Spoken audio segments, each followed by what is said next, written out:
Welcome, ladies and gentlemen, to Star Trek New Worlds. I'm particularly excited about this today. My name's Tony. Hope you're vibing on my energy. Let's get down to what we're going to be talking about today. Real quick, as per the thumbnail, we're going to be talking about the Hydran turn reveal. That's the squid in the Omicron versus squid. We'll be talking about their turn reveal, turn 5, turn 10, for turn 15 and 20. We're also going to be talking about the Hydran strategy and how that's working for them versus the Alpha and the Omicron strategy that the Klingon Empire are currently employing. And let me start off right now with a big thank you to all of you, whether you're watching us live or you're catching us on the replay. If this is your first time here, thank you so much for joining us here at Star Trek New Worlds.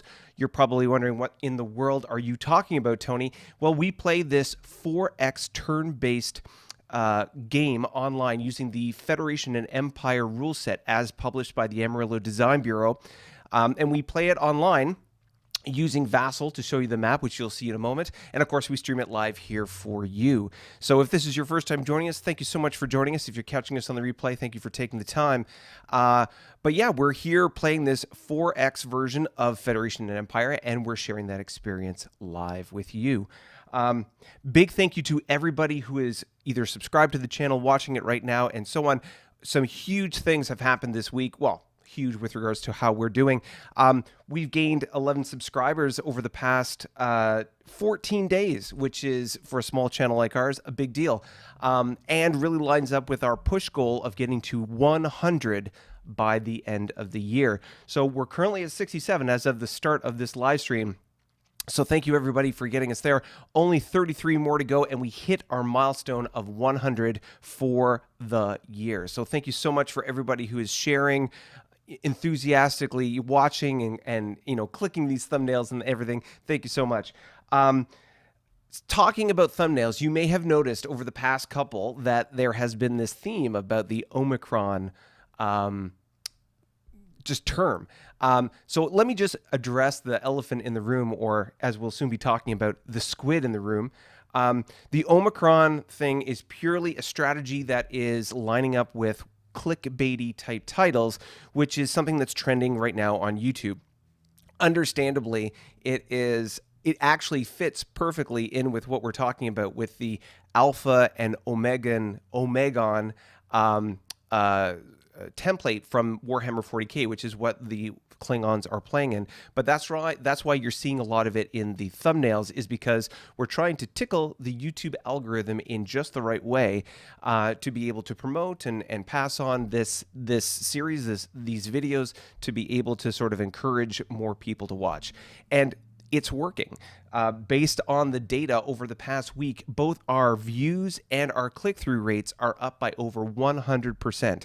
And the subscriber numbers prove that in the sense of the increase of subscribers. So at the end of the day, these videos are getting presented to more eyeballs are clicking through and enjoying what we're doing here, and we're building a community of players that enjoy playing Federation and Empire, Star Trek based strategy games, and just sci-fi in general. So if that's you, thank you so much for joining us. I would really appreciate it if you would stay with us and join our community. And if you're already part of the community, thank you so much. Right. Well, let's talk about one more thing I just want to address, just because I can feel it already with my eyes. Two things. One, if you can identify my friend over my shoulder here, whoop, there he is. If you can identify who this is and what it is, then I'll give you a shout out in the next video. But does anybody remember, and tell me in the comments, who here enjoyed Star Trek II, The Wrath of Khan? And I'm talking about the one back in the 80s with William Shatner and the original crew. If you enjoy that movie, or if you've watched it any time recently, you will remember there was this moment where Bones heads over to Kirk's apartment and gives him a gift. Do you remember what that gift was? It was a pair of glasses, because Kirk was getting old and he couldn't see as well anymore, and whatever the sci-fi medical treatment was for eyesight at the time, he was allergic to. And so he gave him a pair of glasses. Well, lo and behold, this guy has to start wearing glasses too. That just happened. And so it helps me be able to see the screens and so on and so forth. So you tell me, I can get by without the glasses, but what do you think? Should I keep the glasses or no glasses? You tell me in the comments, and we'll see how that goes. Let me take a moment to just say hello to everybody in the chat as I reach over here. Woo! I can see that Jim, Daniel, Chuck, Paul. Who else we got here? I got Paul Lopez from the OT joining us here. Woohoo! So hi, everybody. Oh, my goodness. It was allergic to Retinax, Paul says. Oh, good trivia there. Good stuff. All right, so I'm going to jump through those comments in a moment, but let me dive into the beginnings of our turn reveal. So we're going to be talking about the Hydran turn reveal, And the sort of the plan, the intent here is to be able to show you, because up to now I've shown you the Klingon sort of progression, and you've seen how well that has or has not worked. Let's show you the Hydran, and we'll walk through a couple of their turns, and you'll get to see kind of where they're at and how they're doing and how they're sort of expanding their borders, exploiting their resources, and how well they're doing. As per the thumbnail, this is the Squid strategy, and we're going to compare it to the Klingon Alpha and Omicron strategy and see how that goes. So let's switch over to the screen. And here we go. So here you can see, let me move this up so you can, whoop. I should preface this by saying that all the maps that you're seeing on this screen have all the original locations moved. So this, for example, is in Delta 26. So if you're playing this game, you can be sure that the Hydrans are not in Delta 26. So this is turn 5 for the Hydrans, and you can see that overall they've got a very small amount of space explored. But that should be expected. At turn 5, you don't really have a lot to play with, and so getting things out of the gate, as far as ships out of the gate to be able to explore is really important. You can see here that when you started off with a large exploration freighter, which is this one just below here, and a small one. So you can see he's got a total of 3, which means he spent some time, the player who's playing the Hydrans, spent some time building out some exploration freighters, the small ones. We've got the large exploration freighter, and we've got a tug, interestingly enough. So depending on what faction you play in Federation and Empire in the early years, which is where we start in the W, then it goes to Y. These are both early era tech levels, and then it goes to the M or middle era, and then it goes to GW or the General War. So if you think about it, 4 steps. You start in step 1, which is W, and that's where we start. Hence the WTG. This is a W era tug for the Hydrans. Not every faction starts off with a tug right away. Depending on the faction, you have sort of a calendar of when certain things get introduced or when certain ship types are available, like a shopping list. And essentially here, the Hydrans start off with a tug. That was not the case with the Klingons. We do not have a tug starting off, and there are a number of other factions that don't. So a huge advantage for them to be able to have a tug right off the bat. Why, Tony? Like, why is that a big deal? 2 things. 1, tugs, in this case, can move further faster. They can move 3 hexes at a W era level of technology. They can move 3 hexes at a time, which, of course, at this early stage isn't too much of an advantage, but convoys can only move 1. The second advantage is that where the tech constraints, as far as the levels of technology that you're able to explore and discover, at the early era or at this early stage in the game, you can only have 1 tug mission or tug task assigned to a convoy at a time. So that would mean that you would have to alternate. Let's say you had 2 convoys. You would have to alternate between them building bases. For example, you start to build a Y-era base station, which is the first sort of base station we can build. You start building that base station. It takes 2 turns to build it. You have to wait until that base is completed in the second turn to begin building the next. So you can see that there's not a lot of concurrent activity that can go on there, whereas with the tugs, once you have a tug, that's not a constraint. You can just have at her and build as many as you can afford to build. Now, again, early on, the balance sheet is restricted to the point where you can't really build that many at a time, but it's important to know because tugs can really, really benefit players early on. So we can see that we've got 3 small exploration freighters that he's using to max effect. You've got the large exploration freighter, the tug, and this little ship here, which is a musketeer, which is basically a frigate. And yeah, so really, really interesting. Let's do the walk around the park when we're talking about when we look at any turn. We'll start with fleet cap. Now, fleet cap isn't too exciting in the sense that we know that there's a very limited number of ships. So fleet cap is 17, not a big deal. He's got a total of 3 attack factors. You can see that based on the musketeer, which is 2, and the tug, which is 1. Not too much to see there. Let's take a look at his EP. You can see, bring that over here. You can see that the Hydrans have a total of 14 EP. So that's how they start. So when you look at the Hydran faction at the top of the list here, there we are, and you look into their capital system, you can see that they have a homeworld, a minor planet, which provides 3 EP. So homeworlds provide 10, minors provide 3, and then the colony will provide 1. So that's 14 total. You can see that he's got a Y planetary ground base, so an early era planetary ground base on both the homeworld and the minor. And he has a YBS at the homeworld. Now these are all things that all the other players are starting with, so there's no difference there. But you can see here what the Hydran player is playing with. So that's really cool. That's what we got. So we got EP, we've got his fleet cap, and that's where we're at. So we can see that at turn 5, he's explored, what is this, 1, 2, 3, 4, 5, 6, 7, 8 hexes total, and he's at 14 EP.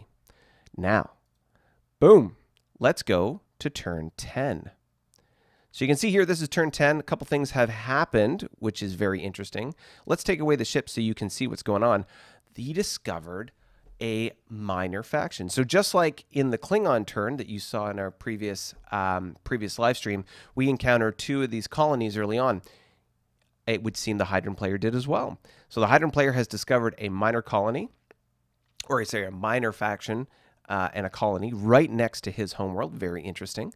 And you can see also here that in the span between turn 5 and turn 10, he's built 2 YBS base stations. So very interesting. Let's bring the ships back. And we can see here that we've got the tug just on the other side of the colony, a WSR. So the SR is a survey vessel, or a survey. In this case, it looks like a destroyer hull based on the number here. So, or maybe a cruiser, WSR. Either way, it's a W era, as in early era survey ship. And so those are the most effective and efficient ships that we can use to explore space. And you can see that he's got a prime team placed on it. The prime team, which is like a special team that helps with, just gives a +1 bonus to be able to explore these hexes. So the more, you can only have one of these special teams on to be able to add a benefit to the survey cruiser at a time. So you can see here that he's using the survey cruiser to maximum effect with the prime team. Important to note, survey cruisers cost a lot more to build. That's why he doesn't have a ton of them. And of course, prime teams cost 3 EP to build, and then you have to put them on the ship as well. So we can see he's got the musketeer and a Y era, or sorry, a small survey small survey freighter on top of the minor planet there. Maybe it's in an effort to try and get it to the other hex over here. I'm not sure. Yeah, but as you can see, let's take away the ships again. He's got 2 other resources that he's discovered, and of course the minor faction. So overall, let's take another look at fleet cap. You can see the fleet cap has ballooned relative to where he was before. He was at 17, now at 26. And of course, the total attack factors he's got available is 5. That's based on the fact that he's got both the WSR, which added a 1, the WTG, and I bet you somewhere here there's another musketeer. Oh, there's another tug there. That's what it is. So there's a tug, a musketeer, and the WSR. Interesting to note as well, he has built a diplomat. So diplomat, another expensive team to build. That would be what you would send over to, for example, the non-player character to convert them, make them happy that they like you, and then convert them or bring them into your empire. Also, you can see here, where was it? Oh, you can see here just that the tug is escorting or kind of moving with the small freighter, and probably just to be able to build a base station sort of as he explores these hexes. So very interesting to see how this is working out. And let's take a look at his EP. No surprise here, as we saw before, he's got the 2 additional resources, so his total economy is 16, as opposed to the 14, which it was in turn 5. So that's fantastic. So that's really good. And as far as just overall hexes explored, nothing too crazy, but pretty decent. And to be fair, like really good based on the kind of resources that he has available as far as number of ships and so on. Now, this is turn 15. So here in turn 15, we see a couple of interesting things. One, you can see that the planet hates him. It's got an H- next to it. When he first discovered it, it was indifferent. So what does that mean? Like, what? Obviously, something has happened here that has not worked out in his benefit as far as diplomacy. And so if we look at, this is an ISC faction. So if we look at the ISC fleets, we should be able to see in 4th Fleet what he's got. Oh, these ships look so cool. So you can see that he's got 2 WFFs. So basically the same as the Hydran Musketeer, and then a destroyer, which is just a 2-3 split. Very interesting. Okay, so we got that, and then we can also see that there's some pirates that have been discovered up here. So some pirates in Delta 24 relative to where he is, so there's a YBS, a light cruiser, and a frigate in that space. Very interesting. It would seem that the Hydrans are pumping out these tugs, which is a very sound strategy. You can see he's got 1 tug down here, 1 tug up top, and then this other one sort of in the northwest, coupled with his WSR. You can also see that he's got 2 WSRs. So one of the things to consider in the constraints around the rules in this game is that we can only ever have a maximum of 3 survey cruisers or survey ships, different from the large, from the small exploration freighters. So it's a combination of 3 total survey ships, like his WSR, or the YFEL, which is the large exploration freighter. So you can see here he's got 2 WSRs and then the YFEL. What's interesting to note is that he's got escorts, or no, he doesn't have escorts with the WSR. It's just the prime team. And you can see with the other WSR, he's got a prime team there as well. You cannot embark in our game. You cannot embark a prime team on a large exploration freighter if you have an early W era survey cruiser or survey ship, which the Hydrans obviously do. And then as a result, he cannot put that team on a large exploration freighter, which gives you that +1. So it looks like he's using the exploration freighter in sort of a cavalier way, waiting for it to get encountered and popped by a pirate or some kind of opposing force, and then he can replace it with a survey cruiser, which is a very sound strategy. I know somebody else who's used that same strategy. You can also see that the Diplomat is still on the homeworld, which is interesting. Obviously, I'm assuming that's because there's been some kind of issue in between turn 10 and 15 with regards to the diplomacy here, that it's obviously gone sideways. And so the Diplomat was either ejected, like kick out your Diplomat, or something along the way. We'll see. And he's got 2 fleets. So let's take a look at the Hydran fleets. He's got Neon and Xeon. Am I in the right? There we go. Hydran. Patrol, Expeditionary Fleet. Are those under? No. So now I'm having trouble finding where these fleets are. Xeon Fleet and Neon Fleet. It's not under the Hydran Reserves. Hey, Jim, give me a hint here. Where are your Neon and Xeon fleets in the list here? So I'm just looking at, this would be a great opportunity to just take a look at the chat. Let's take a look at the chat real quick while the stream catches up. So let's see. Oh my goodness, there's so much chat here. This is awesome, guys. Okay, so starting off, we've got Chuck, lived at scene about 20 times. Ricardo Montalban is probably the best Star Trek villain actor to play a Star Trek villain of all time. He is just so magnificent on screen. And of course, you know, that whatever outfit he was wearing is just ridiculous. Let's see here. He's allergic to Retinax. Yes, of course. Have expected the collectible over your shoulder to go in focus for a moment. Put your glasses on. That's funny. Your turn, might go better with your glasses on, of course. Of course, then I can see what I'm actually doing. M for middle years, classic TOS Trek era, correct. GW, galaxy spanning war resulting in rapid technological advances and better ships. Oui. Noble fleets. Okay, he says noble fleets. Boom, there you go. All right.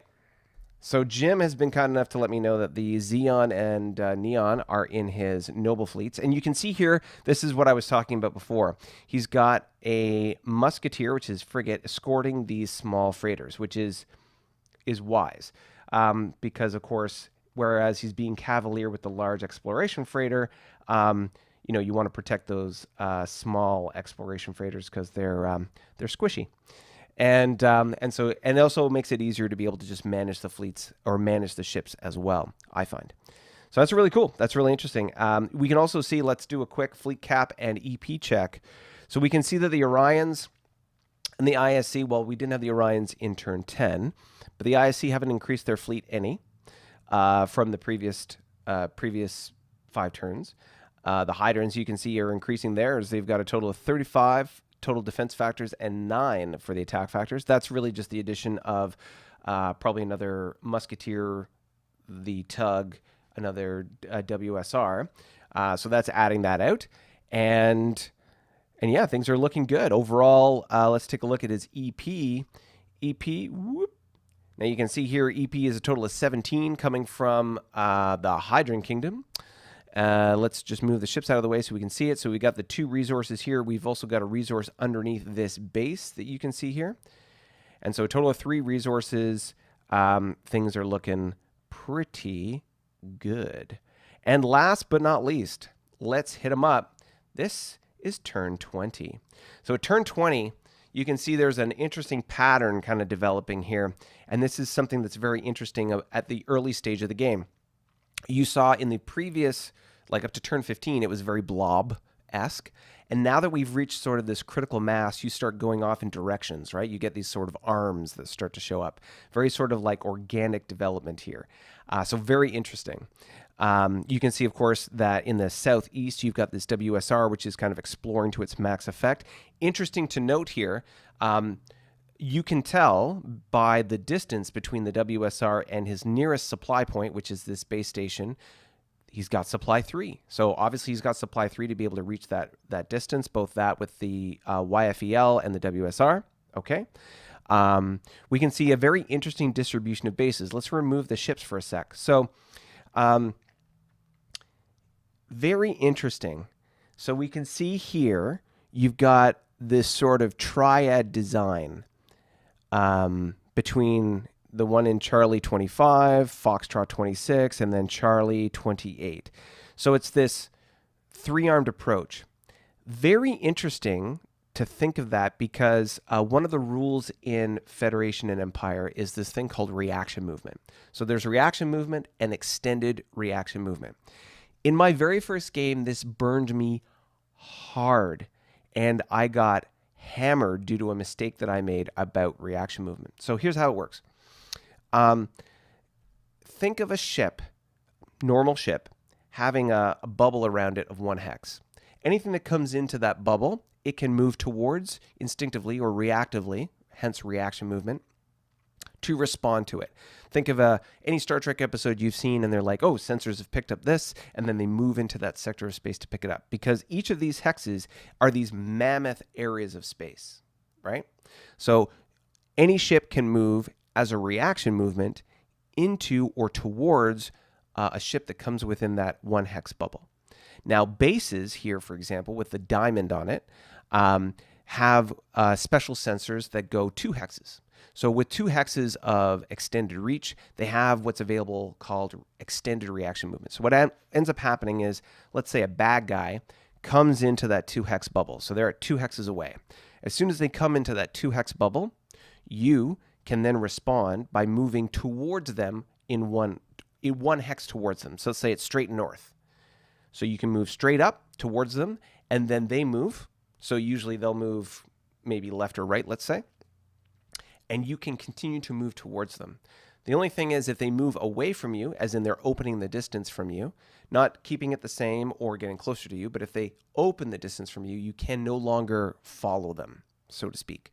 So you can react 1 hex towards them, and then if they move either closer to you, at that point they'll encounter you in the hex that you initially responded to. So you move 1 hex up, they come 1 hex down. You've met 1 hex from your extended or from your point of origin, or they move laterally. So sort of, I guess in this context, if they're going straight up. So for example, on the map here, let's say for example, the enemy is in this hex with the resource. They move into that hex. You move up into the hex between the resource and the base, and then they move over to, let's say, B23 over here. So they move over there, and then you can move to intercept them. So the idea is that you can move as much as 2 hexes away to encounter or intercept an enemy. And that's how that works. So why is that important? Because in this example, none of these bases in the initial the initial sort of bubble around the homeworld can support each other. They can support each other from the homeworld. The homeworld is 2 hexes from each base. However, they can't mutually support each other, i.e., the base in Foxtrot can't support any of the bases in Charlie, by example. So it's an interesting sort of different approach. This sort of maximizes the reach of supply, especially if you're going to, let's say, for example, fill in the gap with a base in Echo 25 and Echo 28, by example. But so it extends the range of supply, but those bases aren't instinctively, not the right word here. They're not able to support each other. So it's very interesting to see how this is developing and to see what the player decides to do going forward. And you can see, for example, this kind of extends into other aspects of his exploration. You can see that he's putting bases at the maximum range of his supply. Between Charlie 25 and Zulu 26 here, there's 3 hexes. So he's going to the maximum range to be able to get that. And you can see he's got mutually supporting, or like two channels of supply potentially coming from Charlie 28 and Charlie 25. Once this hex is explored in Alpha 27, then both of those bases will be able to provide supply to the Zulu column, and it'll all be good. The only difference, of course, there is the 1 base that he's put here in Delta 29 relative to this base here, and they obviously, within 2 hexes of each other, can mutually support each other. So it'll be interesting to see as the turns kind of evolve, once we see, let's say, 25 and 30 and things like that, how the base building infrastructure maps out and sort of expands from there. It'll be interesting to see what that looks like. So with that said, let's go to the chat and see what Jim has to say. So no other comments from Jim on that particular front, other than Daniel saying you can demonstrate reaction movement live on the map, he says, with a big smile. Okay. Let me take a moment live on the map to be able to demonstrate this. I will take some ships. Oh, whoops. I need to open this up. Ships. Okay, so because I'm the Klingons, let's take a Klingon ship. We'll put a C8 right there. Whoop, come here. Put it right there. Why are you not letting me put that ship there? It's not letting me put the ship there.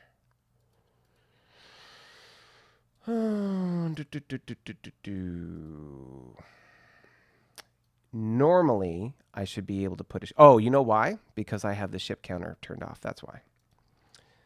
That would be the dummy in me. Okay, let's take this back. All right, so Klingons, we'll pick a ship.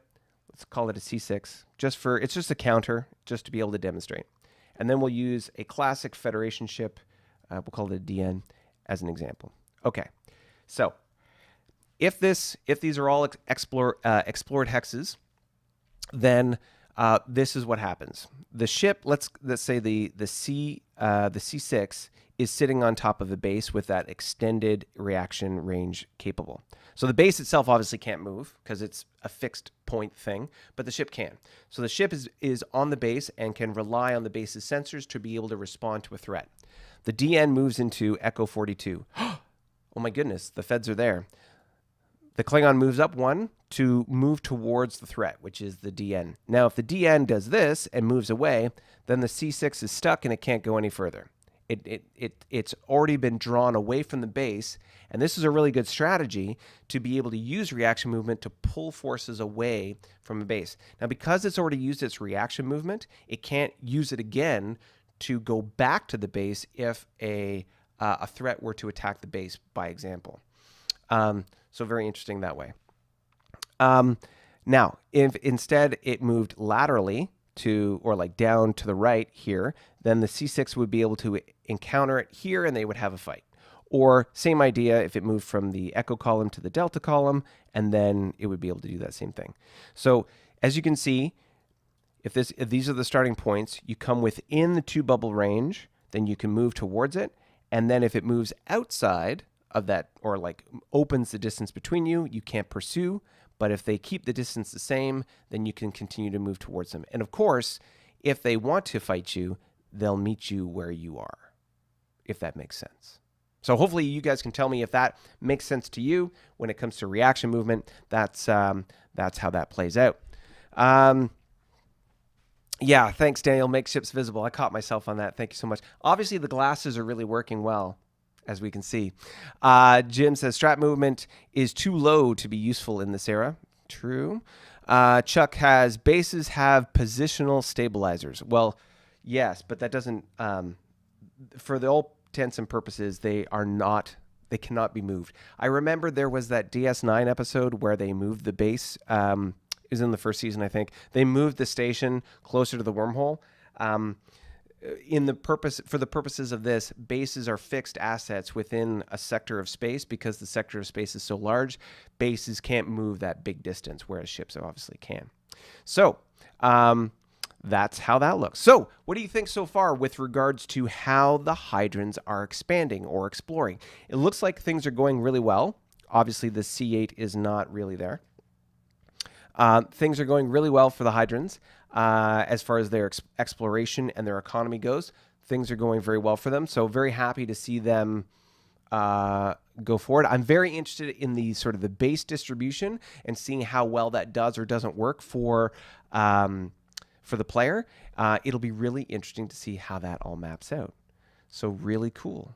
What do you guys think? Do you think that this is a strategy? Do you have any experience with Federation Empire? Have you played this game before? Do you think that this strategy, with the bases the way they are, the exploration the way it's happening, do you think that's good? Do you think that he should maybe even out the edges and make it more blobbish? Or should he really dial in and double down on those arms that are happening as per the exploration that's going on now? These sort of like spokes of a wheel. Should he double down on that and explore in those directions to be able to sort of bump into somebody? Interesting to hear your thoughts. Let's take a moment and go back to the Klingon Empire. Bada bing, bada boom. So this is turn, I believe, this is turn 26. So this is turn 26. So up to turn 25 has been completed, and this is turn 26. So let's take a quick look at the map and see how things are going. You can see here that we'll take away the ships for a second. You can see that, and I'll take away the bases so you can see more stuff. So we can see that, for example, the 2 colonies that we discovered are, we've now renamed them Felis Prime and and that's supposed to be Canis Omega, I believe. But, oh, no, sorry, Fenris. That's right. So Fenris Omega and Felis Prime. So this is making reference to, so Fenris, for example, is the name of the homeworld of the Space Wolves, which are they use the Canid Helix in the Warhammer 40k universe. So Fenris is the name of their homeworld, or their their homeworld in Warhammer 40k. So we're using that here. So Fenris Omega, and then Felis is just a derivative of feline Prime, and so that's the world for the Lyran faction that we encountered. So the Lyran, and then of course the Carnivon. So you can see that, and then we've also encountered this other planet up here, which is also a Lyran planet. So it's a colony, as you can see. So it's a colony, and it's a My brain is going to kick in here any minute. Stand by. It's also a Lyran faction, and you can see that they're friendly to us. So what's happened here, when I bring back the ships and the bases, is we've sent a one of the special units that the Klingons have is a diplomatic ship. So what ends up happening, you build the diplomatic ship, and you've got a diplomat on board, which is represented here by the separate diplomat icon, although whether you need that or not, we're using it in this case. So you can see that they've shown up and they are encountering this particular faction. So what's interesting about this is this is a different approach to what we did initially. If you remember, we went out full bore and attacked the Lyran and Carnarvon right off the bat. But in this case, we are sending them a diplomat. Why is that? Why would that be important? Interesting to note, especially when we have these two pirates here. We had mentioned the pirate problems with pirates in a previous episode. So interesting to see how that's going on here. We have two pirates with the bases respectively. And then, of course, we have this other Lyran faction that's up here. So interesting to note. Also, as we sort of pull the ships and the bases back, you'll see sort of our general distribution of exploration, very blobbish. And you can see that we've encountered or discovered a number of resources. So there's a resource there, here, and at the edge. So a number of resources along with our colonies. So very interesting to see. We'll bring back the bases. You can see here, based on our base distribution, we've got an initial base distribution around the homeworld, which is various sort of cardinal points. You can see north, east, west, or in this case, north, east, and south. This is primarily driven by the fact that there's a colony here. And in this game, every 10 turns, a colony or any planet has the ability to grow. There'll be a die roll that is rolled, and they have an opportunity to grow. The closer they are to the homeworld, the greater that chance, and it's pretty, like, I can't remember the exact numbers. I'd have to look in the table, but I think it's something along the lines of 4 out of 5 chance to grow from a colony to a developing world, which is the next step up. And so in this case, those planets are going to grow into planets, and so it's important to be able to, from my perspective, build bases on them to be able to secure them and keep them happy. So that's why that base is right there. And as you can see, there's a base on Felis Prime, and then, of course, the base down south. So we've got sort of this north-east-south distribution. And then just taking advantage and doubling down on our exploration, the way it's happened, we've been exploring, sort of been more successful in the north, and so we continue to explore in that general direction. And you can see the base distribution in support of, or sort of as we explore out, is at this 2 hex point of separation. So very interesting to see that. So 2 hexes away. And why is that? That's because, as I just described, the extended reaction rules and our ability to be able to mutually support these bases. For example, these 3 bases can mutually support each other depending on what were to happen at some point in the future. So really interesting to see that kind of develop. We can see here, of course, when it comes to ships, we've got the D3E is our exploration cruiser, very similar to the WSR that you saw with the Hydrans. So we have that with a Dagger team, which is our version of a Prime team. You can see that going on. You can see that something bad has happened to this Delta 3 or this D3 Echo, and so it's going to have to get repaired. And then, as you can see, I've also got these 3 fleets. Let's take a quick look at these fleets, and I'll show you what's in. Let's take a look at Task Force Alpha, and you can see that it's a cruiser D3 with a Dagger team embarked, and it's got 2 frigates with it. And so it's continuing to explore. So why do that sort of combination? So when you're doing exploration, as per sort of the tables that we have and the chances of success, the bigger the ship, the better the perk or the chance of success in exploration. Or should I say, the lower the penalty. Because once you get to a certain size, it's a neutral. It's no longer a penalty. It's like you get no benefit, no penalty. And then when you get to like the size of a dreadnought, you get a +1. Then, of course, you have the cruiser, then you add a prime team, and then that gives it sort of increased chance to be able to explore. So why would you do that instead of a YFES, Tony? Well, At this point, a YFES costs $4 to build, 4 EP, and it's slow. It only moves 1 hex at a time. The D3, by example, is a 5 to build ship, and it moves 3. It also has attack and defense factors, which make it sort of more robust in a fight, whereas, of course, the small exploration freighter is very squishy. So with the escort frigates, and it is a cruiser, it has a better than 0 chance of exploring hexes, and you can build any amount of them, as much as you can support via fleet cap. So you can build them to a large degree and keep populating them or pushing them out. So essentially what's happening here is I'm building more cruisers with prime teams, increasing the number of chances that I have to explore, and at the same time, the chance for them to explore is very similar to an exploration freighter when they've got the prime team embarked. Klingons are so small, Jim says. They better be able to pay my tax collectors when they come, of course. Turn 30, possible population growth, Chuck says, which is the first time that the planets will have an opportunity to expand or grow, which is really cool. The tentacles of exploration. I think that's totally appropriate for the Hydrans. They should do the spoke thing because it's a tentacle thing. I think that's totally appropriate. So this is turn 26 for us. So you can see how this is sort of growing and how things are going. Shall we go to the most recent turn that I've received back? Here we go. All right, so let's move this up. There we go.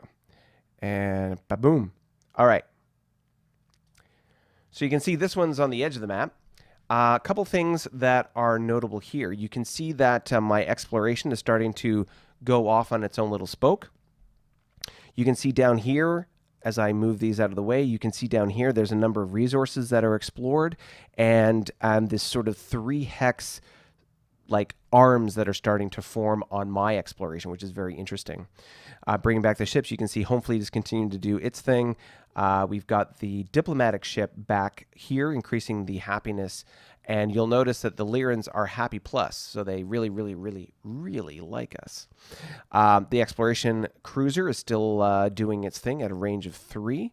And yeah, you can see that I've got these Y convoys set up for base building at this 2 hex interval, which is really sort of pushing things to the west, kind of balancing out the distribution that I have to the east. And then, of course, we've got our Orions as well. So let's take a quick look at turn 30. This is turn 30 that I've received. So turn 29 completed, and we've come back. Let's take a quick look at fleet cap. So you can see that the Klingon Empire, oh, I see that my face is in the way.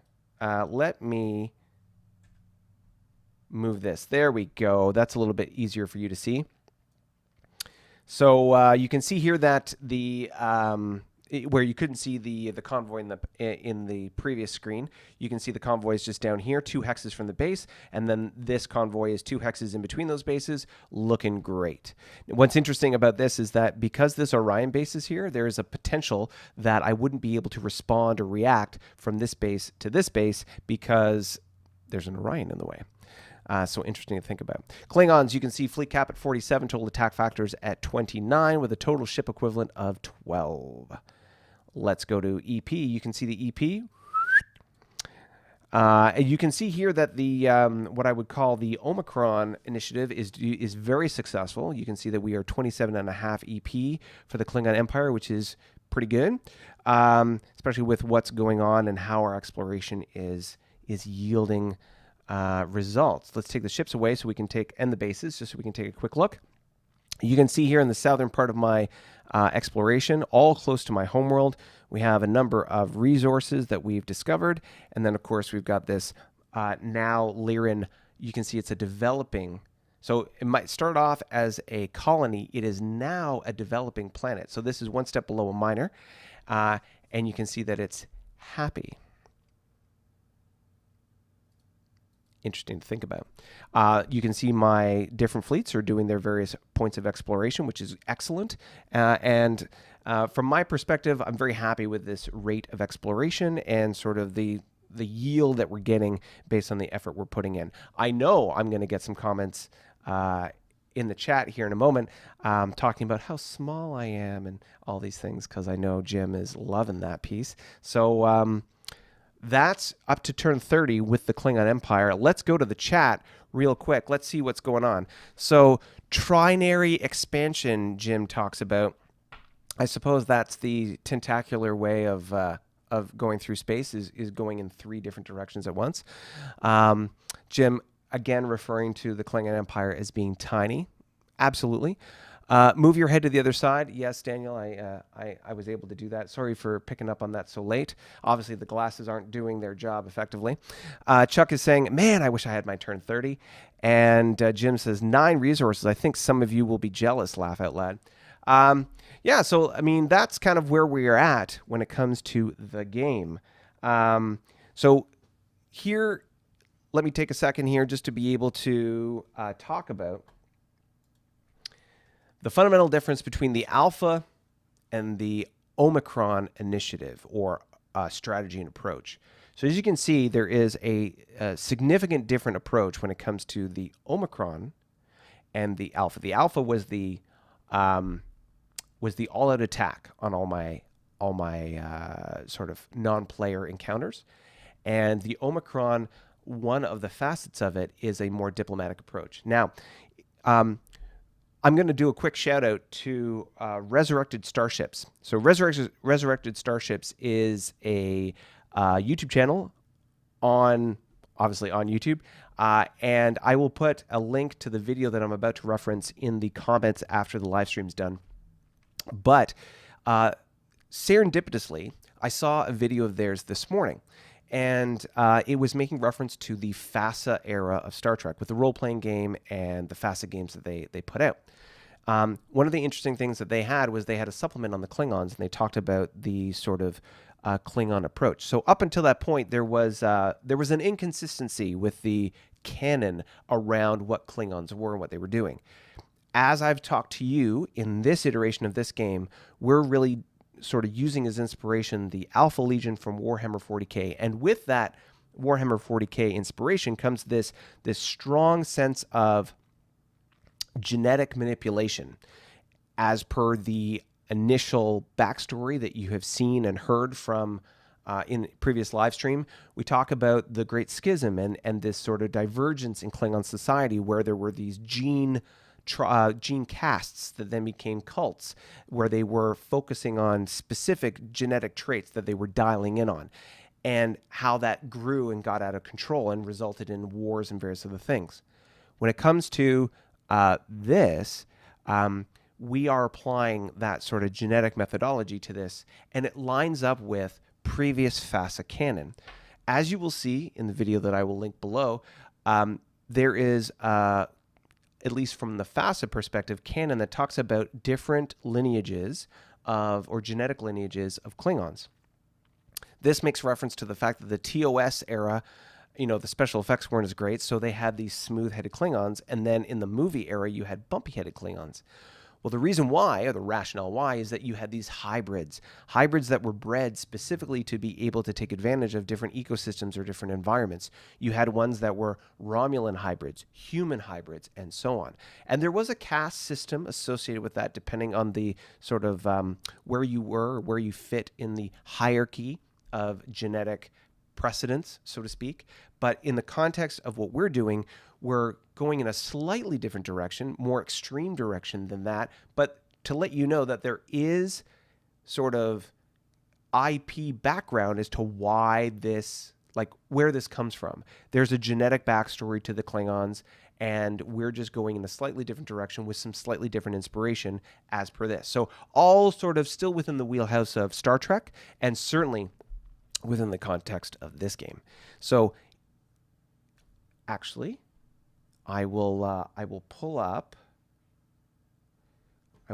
the email. So I shared a story, for example. I was creating this narrative around what was going on with the Lyran and Carnarvon encounters. So let me very quickly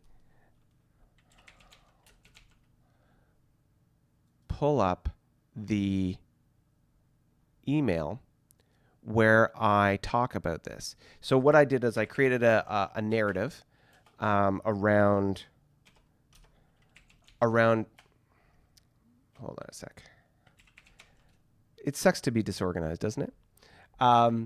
So here we go. So hiding in plain sight is the narrative here, or the title of this particular narrative, and let me read it to you.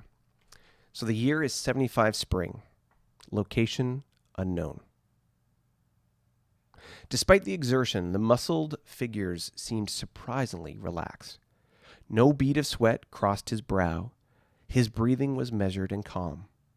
All while he fended off the attacks of two feline crossbreeds. Many years before the Great Schism, the gene casts of old had manipulated the Klingon genome. The results had been varied and extreme.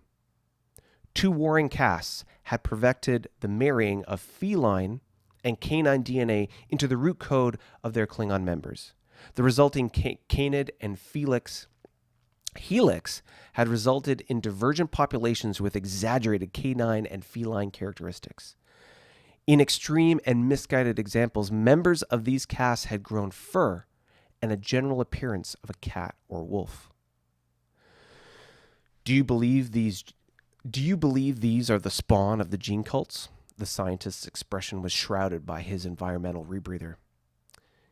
It is a logical extrapolation. Our predictive models show the dominance of the Felix genome within 2 generations following the schism. While they appear as Xenos, they show the heart of true Klingon warriors. My lord, I would recommend further study to substantiate your hypothesis. Of course, whatever insights you find will certainly help in the population's reintegration. A smile flickered across the Alpha's face. It is notable that Father's genecraft seems superior in physical expression than that of the cults. Indeed, Lord Omicron outpaces the subjects with little trouble. Continue the study of the canid and Felix genome. I doubt this will be the last time we encounter echoes of our past. The opacity of the screen reached 0, and the 2 figures turned to leave. 2 pointed thuds crescendoed the trial, and silence echoed as the door closed and the room went dark. So, tell me what you think of that as far as my very amateur attempt at narrative and storytelling. But fundamentally what's going on there is that you've got one of these special individuals identified as Omicron, who is in something like a fight cage with 2 of these Lyrans, and he's fighting them. And as was expressed in that, he's having a great deal of success without really pushing himself too hard. As the window goes to complete opacity, like you can't see through it, there's 2 thuds as he does something to those 2 Lyrans, and then silence afterwards. So knock them unconscious, kill them, we'll see what happened. But either way, dealt with them and moving on. So the idea there is that there is, of course, this narrative that is going on in the Klingon Empire, that these Lyran and Carnivon encounters that we've had are just Klingons. Klingons that were subject to the gene cults, and because of their extreme experimentation, have become Carnivons and Lyrans respectively, but that they are originally Klingons. And so as a result, we're integrating them into our society, which is why in the initial attack or in the initial encounter, we attack them, and now we're trying a different approach because we see them as Klingon. Make sense? Tell me what you think. Tell me what you think in the comments, whether you think that's a logical narrative, whether you like the idea of us being hard at first and soft second, or what you would rather see in the interaction between the Klingons and other non-player factions, and how you think that will influence future interactions with either Carnivon players, Lyran players, because we have both, or any other faction that we may come across.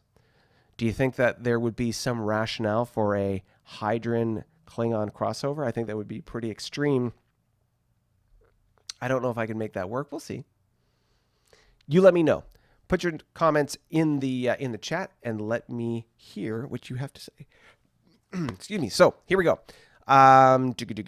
Okay, Paul Williams is growling at me. Chuck is saying growth. Jim's laughing. Great games. FASA. Yes, FASA Star Trek is clunky, but awesome background and lore. Yeah, that's one of the things about the FASA stuff, and I keep seeing this in different videos, is they talk about how a lot of the lore that came out, especially of the FASA stuff, became inspiration for a lot of stuff that you saw in TNG. You saw a lot of their ship designs kind of flicker across various screens, and they use that as inspiration to be able to come up with some of their various designs that you saw in various episodes. Daniel says, that's because FASA Klingon background was written by John M. Ford, author of The Final Reflection. Hear, sons of Kalis, hear, daughters too. The blood of battle washes clean, the warrior brave and true. We fight, we love, and then we kill. Our lives burn short and bright. Then we die with honor and join our fathers in the Black Fleet where we battle forever, battling on through the eternal fight, the warrior's anthem. That's cool. Chuck, where did you find that? Is that your own creation or is that something else? I'd be very interested to find out. Gorns don't worry about size. Of course. I can make a comment, but yeah.